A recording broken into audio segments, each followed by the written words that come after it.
One Flew Over the Cuckoo's Nest is about a man named R.P. McMurphy who feigns mental illness in an attempt to get out of serving jail time. McMurphy is sent to a mental institution where he meets and interacts with the other patients with mental illnesses. The setting of the movie, a mental hospital, is 100% accurate to a real-life institution because it was shot in a real mental institution, the Oregon State Hospital in Salem, Oregon. Some of the patients McMurphy meets include George Sorensen, a patient who has obsessive-compulsive disorder, along with specific phobias, interestingly enough including a fear of dirt and a fear of soap. Seth L., an epileptic who has a fear of the side effects of drugs, also known as pharmacophobia. Fredrickson, who is another epileptic who has an intense fear of the seizures that he has, so much so that he takes both his and Seffeld's medication. And Harding, who is a married man yet has severe feelings of incompetence and inadequacy.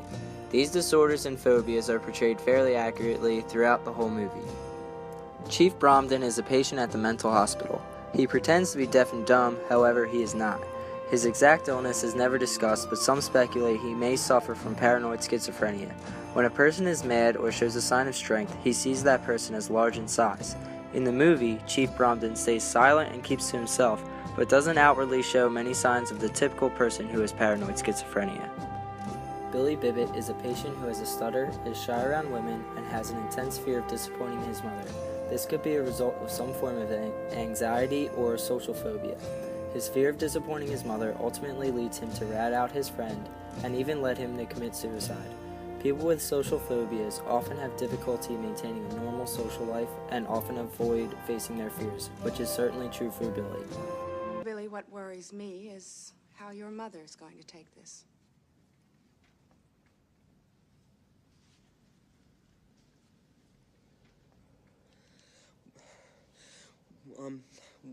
Well, you don't have to tell her, Miss Ratchet. Everybody did. Everybody? Who did? You tell me who did.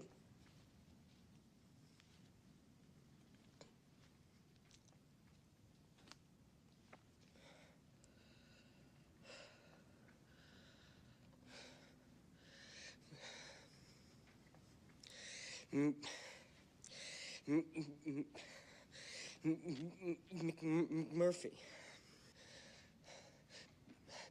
Miss Ratchet,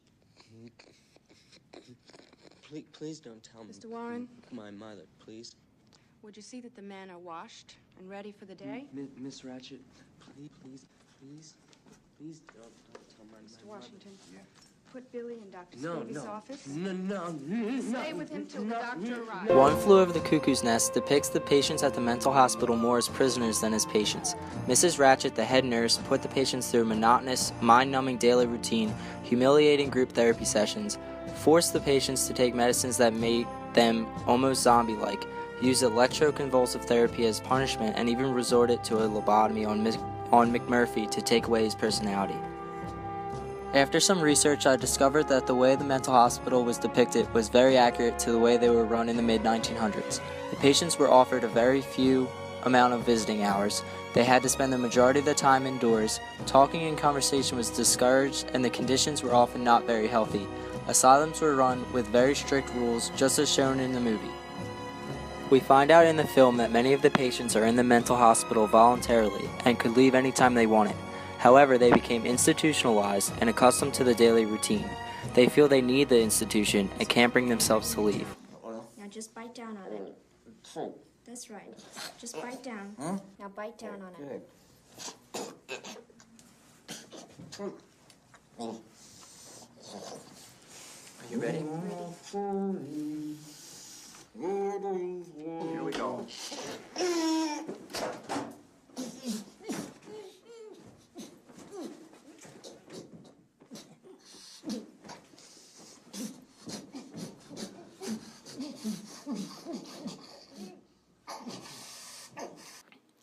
This scene where McMurphy is punished with an ECT is inaccurate. Usually when patients underwent ECT treatment, they were put under with anesthetics and given muscle relaxants. Also, after the lobotomy was performed on McMurphy, he had 2 scars on his forehead. However, a lobotomy would typically be performed through the eye sockets and wouldn't enter through the skull as depicted in the movie. Overall, One Flew Over the Cuckoo's Nest did a wonderful job of accurately depicting mental hospitals in the mid-1900s and brought to light the unethical conditions of many mental institutions.